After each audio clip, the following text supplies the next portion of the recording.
Bab apa-apa yang datang dari Al-Quran dan Sunnah Nabi SAW tentang larangan keras terhadap orang yang beribadah kepada Allah di sisi kuburan orang saleh, bagaimana jika dia menyembahnya.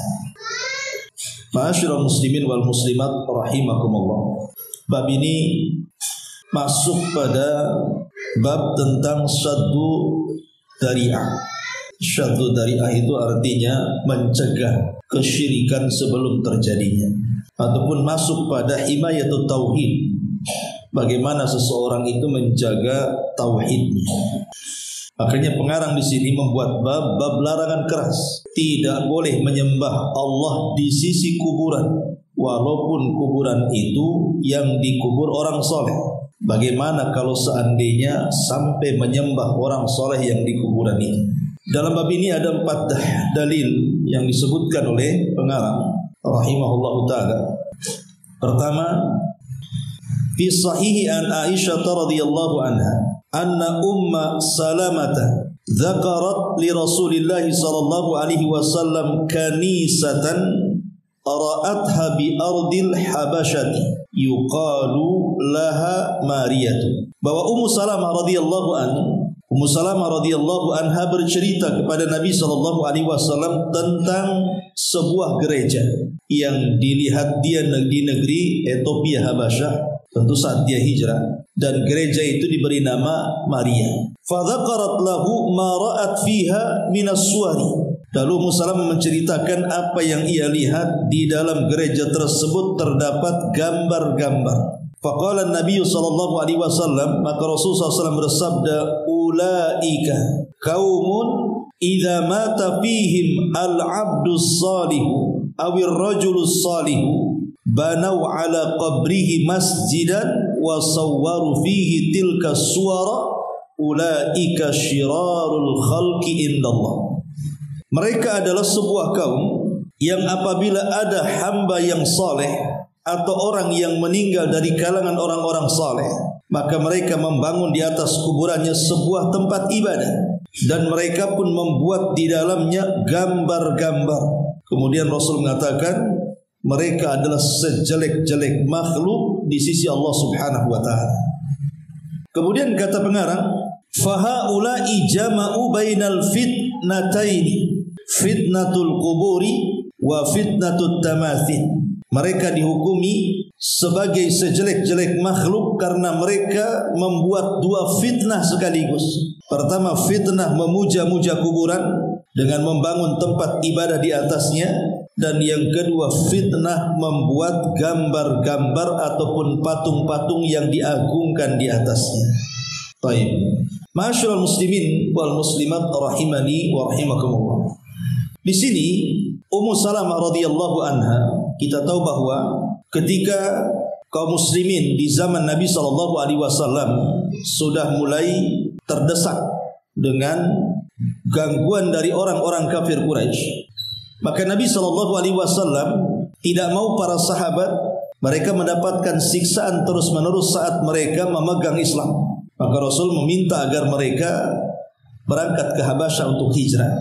Kata Rasul, "Lau kharajtum ila ardil habasyati fa inna biha malikan la yadlim indahu ahad." Sebaiknya kalian hijrah saja ke Habasyah, Ethiopia.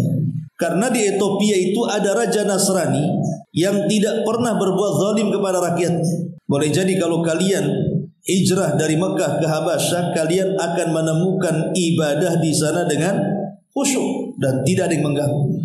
Maka dengan sebab itulah berangkatlah beberapa sahabat, ada yang mengatakan 12 laki-laki dan 2 perempuan. Lah di antara yang berangkat ke Habasyah itu di hijrah pertama, karena ke Habasyah kan hijrah 2 kali. Hijrah pertama dipimpin oleh Utsman ibn Affan radhiyallahu anhu dan istrinya Ruqayyah. Kemudian juga Abu Hudzaifah ibn Utbah dan juga istrinya Sahlah bintu Suhail. Lah termasuk juga di dalamnya Abu Salamah dan Ummu Salamah. Jadi dari 14 orang, 12 laki-laki dan 2 wanita atau 3 wanita.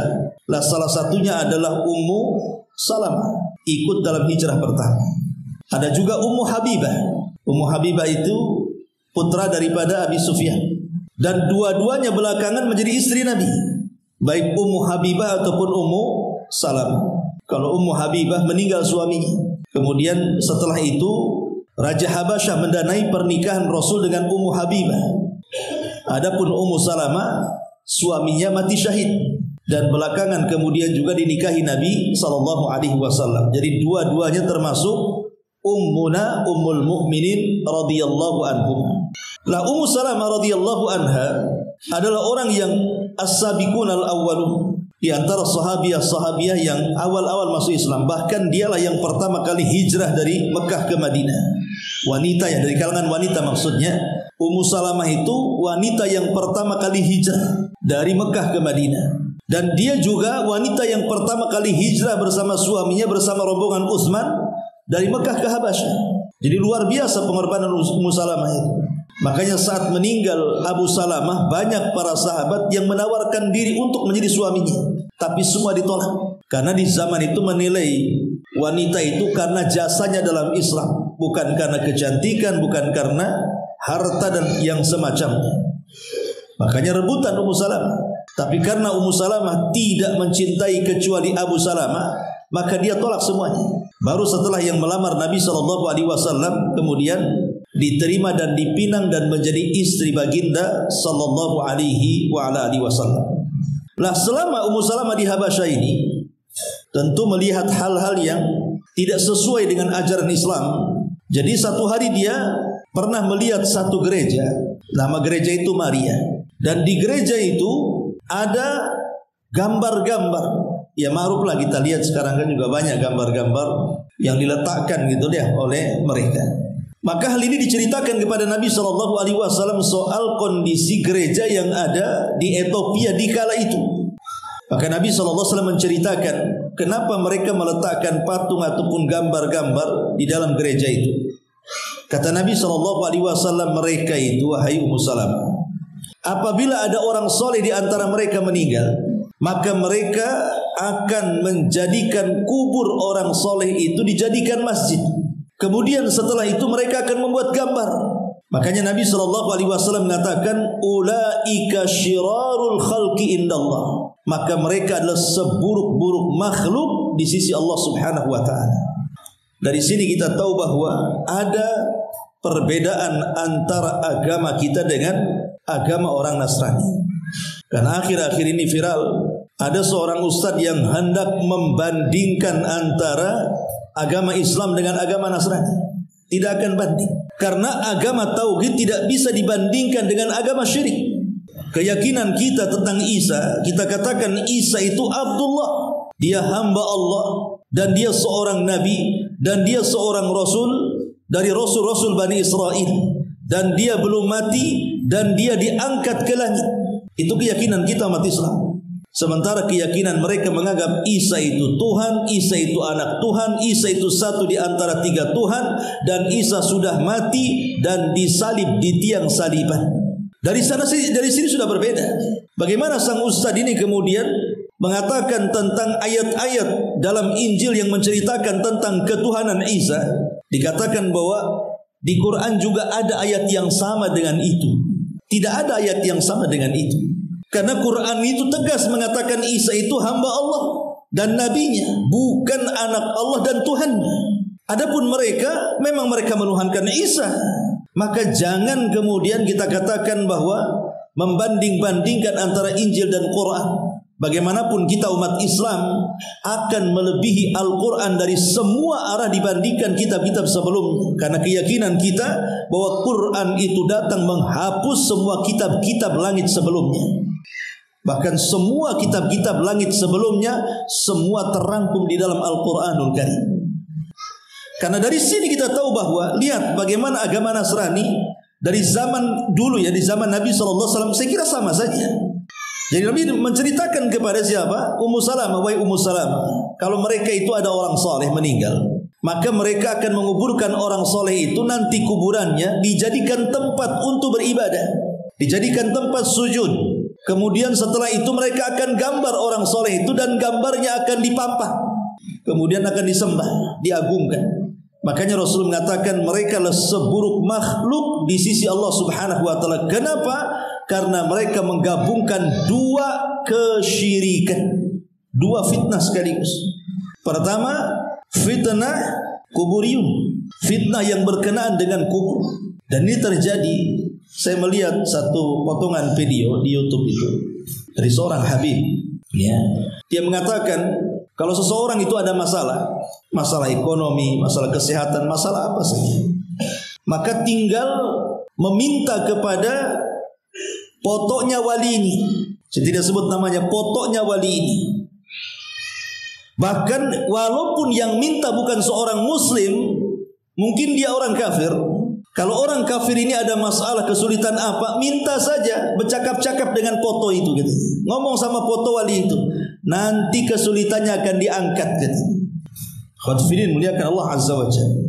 Inilah yang terjadi, bahwa ada di antara kita kaum muslimin itu yang terjangkit dengan kesyirikan orang-orang Nasrani yang mengagungkan gambar-gambar orang-orang soleh mereka.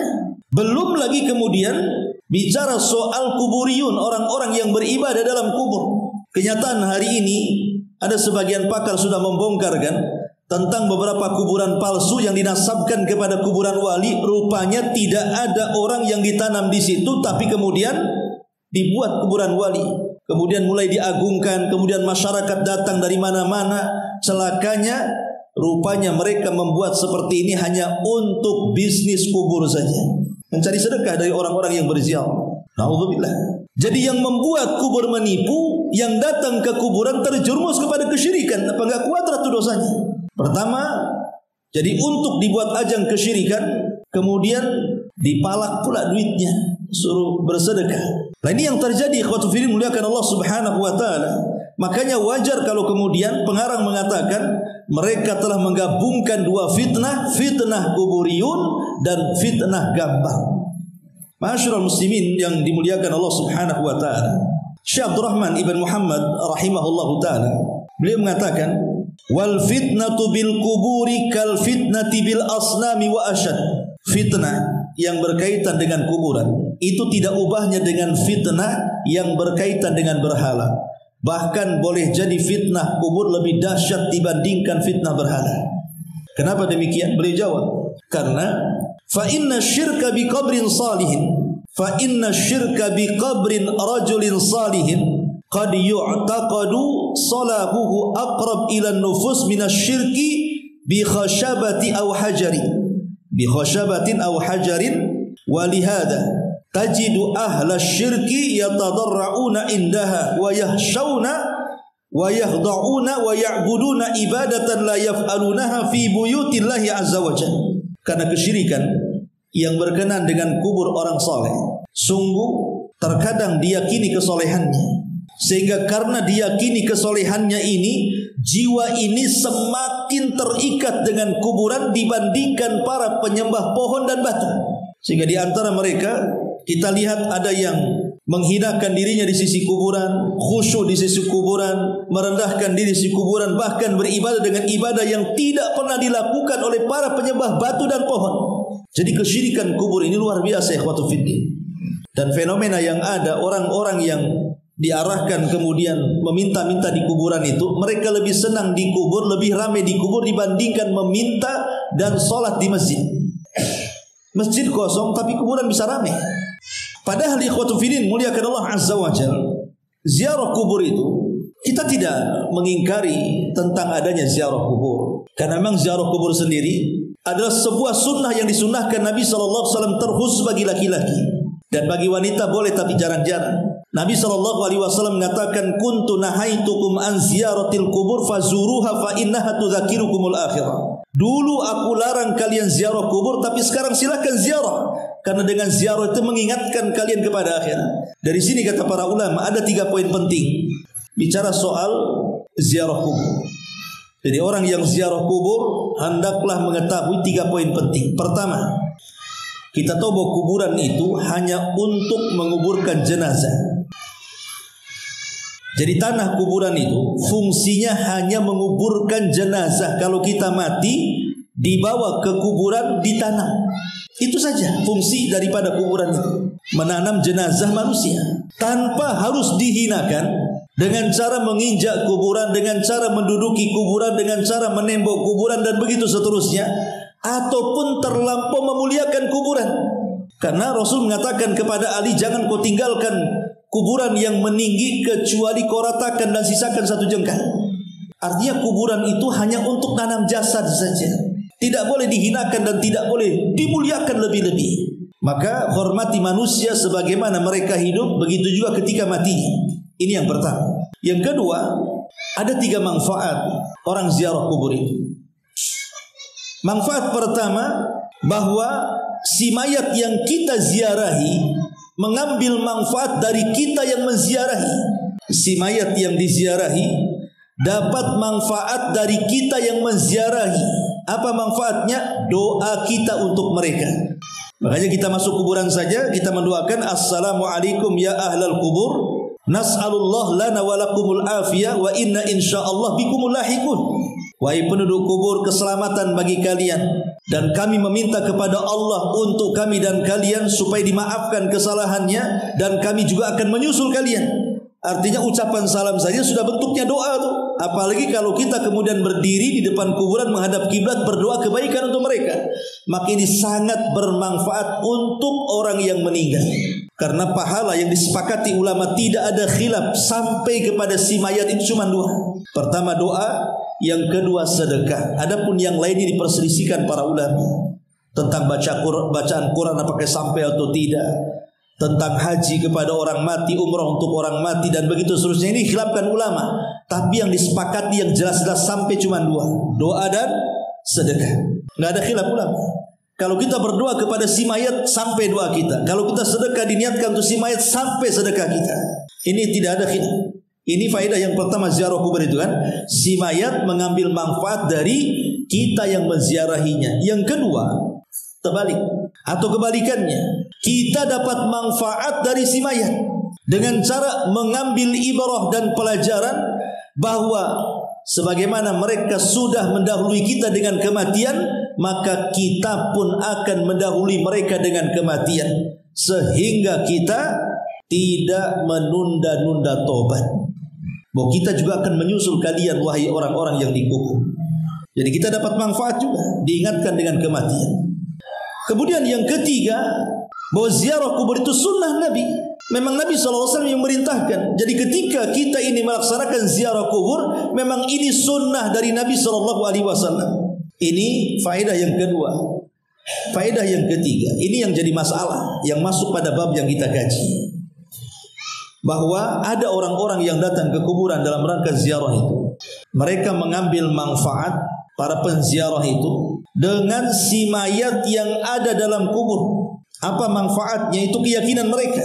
Jadi mereka memanfaatkan atau mengambil manfaat dari orang yang diziarahi, orang-orang yang sudah meninggal, yang disangka orang yang meninggal itu orang saleh, kemudian meminta-minta di situ, kemudian menyembelih di situ, nazar di situ, tawaf di situ, dan begitu seterusnya. Inilah yang kemudian menjadikan kuburan itu disembah. Kuburan para wali itu disembah, kuburan orang-orang soleh itu disembah. Karena ketika datang ke kuburan itu bukan mengambil 3 perkara tadi. Pertama, mengikuti sunnah Nabi. Yang kedua, untuk mendoakan orang yang di kuburan. Yang ketiga, mengambil ibrah dengan kematian. Tidak, memang datang kuburan minta-minta di situ. Dan itu kebanyakan orang. Kebanyakan orang yang ziarah ke kuburan yang dianggap para wali, kebanyakan mereka minta-minta di kuburan. Makanya di sini Syekh mengatakan, larangan keras, tidak boleh menyembah kepada Allah di sisi kuburan, apalagi kalau sampai menyembahnya. Kita sholat saja menghadap kuburan itu dilarang, apalagi sampai menyembah kuburan, itu maksudnya. Ma'asyiral muslimin yang dimuliakan Allah Subhanahu wa taala. Dari sini kita tahu bahwa perbuatan kesyirikan menyembah kuburan ini adalah tradisi orang-orang Nasrani yang diikuti kita kaum muslimin. Ma'asyiral muslimin yang dimuliakan Allah Azza wa Jalla. Makanya di antara faedah yang bisa kita petik dari hadis ini, pertama, anna man bana ala qabrin masjidan faqad syabahahu an-nasara wa khalafa sunnah. Orang yang membangun di atas kuburan itu masjid, kemudian diagungkan kuburan tersebut, maka apa bedanya Anda dengan Nasrani yang mereka mengagungkan kuburan-kuburan orang-orang saleh dijadikan masjid kemudian digambar-gambar. Ini yang pertama. Yang kedua, bahwa orang yang melakukan perkara ini datang ke kuburan, apalagi sampai menjadi pengurus di kuburan itu dengan cara mempercantik kuburan, kadang memperbaiki kuburan itu, mengagungkan kuburan itu bukan dana sedikit, ikhwan. Terkadang mereka bisa ratusan juta biar kesannya itu kuburannya sakral kan itu ya. Orang yang datang lebih khusyuk lagi datang ke situ. Lah orang yang melakukan itu, Nabi SAW sudah memberikan tahdzir, tidak boleh datang ke kuburan para wali kalau tujuannya meminta-minta ataupun mengagungkan kuburan, apalagi sampai kemudian di situ dijual fotonya di kuburan itu, kemudian fotonya dibawa pulang, kemudian dijadikan tawasul pula tuh foto, meminta sesuatu kepada Allah Subhanahu wa taala, maka ini kesyirikan yang tidak ada kesamaran. Maka siapa yang melakukan perkara ini, maka hal itu sudah ditahdir Nabi SAW dalam hadis-hadis yang sahih. Kemudian yang ketiga, kalau seandainya orang yang membangun masjid di atas kuburan termasuk orang yang dianggap seburuk-buruk makhluk, bagaimana pula kemudian orang-orang yang menyembah di dalam? Syekh Albani rahimahullahu taala beliau mengatakan, "An-nahyu an bina'il masajid 'alal qubur yastalzimun nahya 'anis salati fiha." Larangan tidak boleh membangun masjid di atas kuburan mengharuskan di dalamnya ada larangan salat menghadap kuburan. Karena kalimat tidak boleh seseorang itu mengambil kuburan sebagai masjid, maksudnya apa? Ada 3 makna. Pertama, tidak boleh salat menghadap kuburan atau sujud menghadap kuburan. Bagaimana kalau dengan salat jenazah? Kan boleh orang, kalau umpamanya kita datang rupanya si mayat sudah dikuburkan, kita boleh datang ke kuburan kemudian salat di samping kuburan. Beda salat jenazah dengan salat yang biasa kita lakukan. Yang dilarang itu salat yang dzatur ruku' was sujud, salat yang ada ruku dan sujudnya itu yang dilarang. Kalau salat jenazah kan enggak ada ruku sujudnya, dia takbir saja, makanya dibolehkan. Ya. Jadi larangan menjadikan kuburan masjid itu maksudnya tidak boleh salat menghadap kuburan atau sujud menghadap kuburan. Yang pertama. Yang kedua, menghadap kuburan dijadikan sebagai kiblat, baik ketika doa atau ketika salat. Makanya orang yang ziarah kubur ketika berdoa jangan menghadap kuburan, tetapi hadapkan ke kiblat walaupun berada di samping kuburan. Karena kuburan itu bukan kiblat doa. Kiblat doa itu ada yang mengatakan langit, ada yang mengatakan kiblatnya salat. Ya, jadi kalau ingin berdoa di kuburan ya arahkan ke kiblat, bukan diarahkan ke kuburan. Atau yang dimaksud adalah membangun tempat ibadah di atas kuburan itu. Dan banyak ada kuburan-kuburan itu sengaja dikubur di sekitar masjid. Boleh jadi karena dia pewakaf tanah di situ, atau mungkin ustadznya atau kiainya. Entah apa maksudnya. Kalau memang antara kuburan dan masjid itu ada dinding pemisah, tidak ada masalah, ulama bolehkan. Ima dipisah dengan jalan setapak gitu ya, tapi menjadi jalan umum, atau dipisah dengan tembok yang memisahkan tembok kubur dengan tembok masjid, maka ulama membolehkan. Tapi kalau tidak ada pemisah antara kuburan dengan masjid, lebih celakanya lagi kuburan pula diletakkan di kiblat dan orang sholat menghadap kiblat kuburan. Inilah yang dilarang keras oleh Nabi SAW, sehingga dalam hadis berikutnya Nabi mengatakan, la'natullah 'alal yahudi wan nasara ittakhadhu qubur anbiya'ihim masajid. Laknat Allah akan ditimpakan kepada orang-orang Yahudi dan Nasrani yang telah menjadikan kuburan para nabi mereka sebagai tempat peribadatan. Dan ini kesyirikan yang banyak di masyarakat kita ini, syirik seputar kubur. Ma'asyiral muslimin wal muslimat rahimani wa rahimakumullah. Ini dalil yang pertama. Dalil yang kedua dari Jundub ibn Abdillah radhiyallahu an. Jundub ibn Abdillah radhiyallahu an. Wali Muslimin an Jundub ibn Abdillah radhiyallahu an. Dan riwayat Muslim dari Jundub bin Abdillah, dia mengatakan, sami'tu Nabiyya sallallahu alaihi wasallam qabla an yamuta bi khamsin.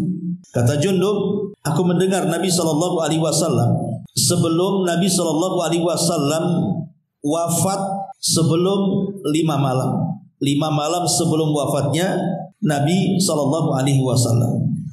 Nabi SAW mengatakan, Inni abra'u ilallah. Inni abra'u ilallah.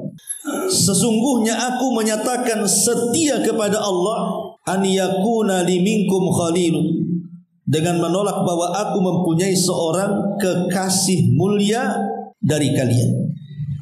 Fa inna Allah ta'ala qad ittakhadani khalilan kama ittakhadha Ibrahim khalilan.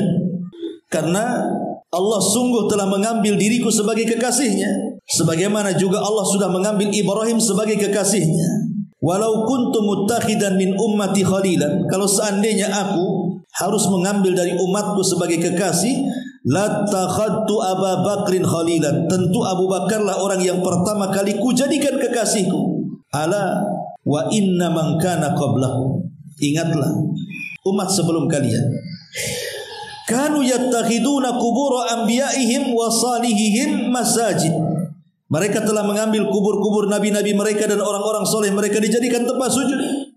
Ala fala tattakhidul qubur masajid, maka jangan pernah kalian mengambil kuburan-kuburan itu sebagai masjid. Inni anhaakum an dzalik, karena aku sangat melarang dari perkara itu. Hadis ini juga menguatkan hadis-hadis yang pertama dan yang kedua tentang laknat Allah kepada orang Yahudi yang mengambil kuburan nabi-nabi mereka dijadikan tempat sujud. Ada beberapa faedah dari hadis ini. Pertama, bahwa ketika seseorang tidak mengambil kuburan dijadikan masjid, berarti dia telah melaksanakan wasiat tadi. Karena Rasul berwasiatkan 5 malam sebelum wafatnya. Jadi kalau orang meninggalkan tidak menanam kuburan di areal masjid, maka dia telah melakukan wasiat tadi. Yang kedua, mengambil kubur sebagai masjid itu bukan syariat Islam. Ingat bahwa mengambil kuburan dijadikan masjid itu bukan syariat Islam, bahkan itu syariatnya orang-orang Yahudi dan syariatnya orang-orang Nasrani.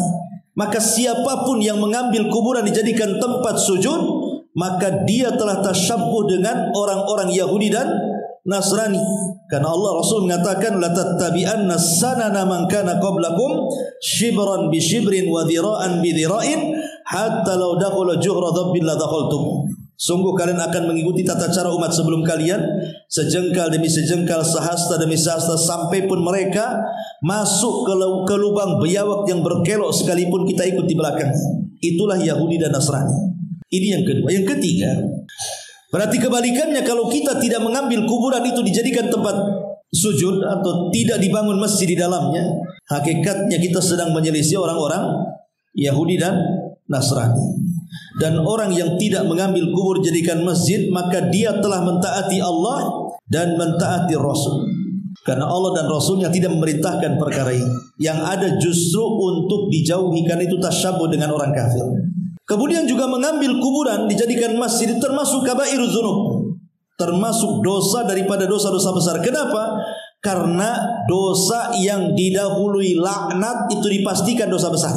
Laknatullah alal yahudi wan nasara ittakhadhu qubur anbiya'ihi masajid. Laknat Allah kepada orang Yahudi dan Nasrani yang mengambil kuburan dijadikan tempat sujud. Di awal dengan laknat menunjukkan itu dosa besar, ya. Kemudian juga larangan Nabi SAW ketika orang-orang yang mengambil kubur dijadikan masjid itu dengan menggunakan laknat. Ini menunjukkan larangan ini tidak main-main. Karena ketika seseorang kemudian menguburkan orang saleh di seputar masjid yang di situ tempat sujud gitu kan, itu akan mengantarkan kepada wasilah kesyirikan.